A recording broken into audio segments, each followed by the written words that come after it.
Welcome back, everyone, for part 2 of day 174 of Sunday's super double bubble bearded Beatles songs.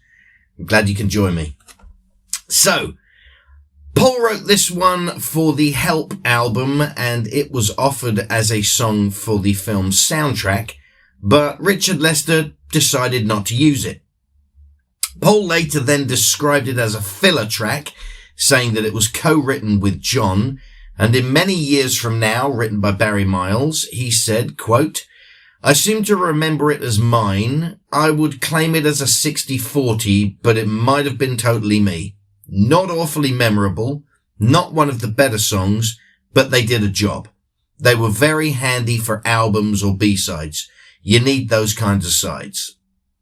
John, however, said in interviews in 1972 for Hit Parader and then again in 1980 for Playboy that it was completely written by Paul.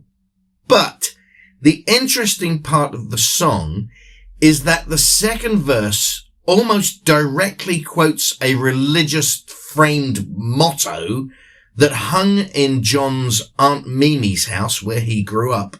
And so perhaps John did have a hand in it, at least in some part. Who knows?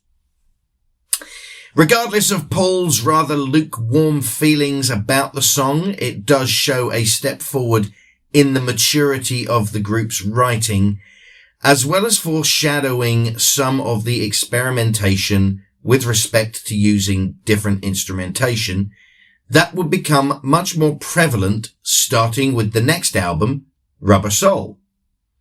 Highlighting their growing folk influences with lyrics that are more reflective and again more mature than their earlier compositions. I've always rather liked this one, so this is my extended version of Tell Me What You See.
Yeah, I like that song. I don't care what Paul says. I think it's a cracker.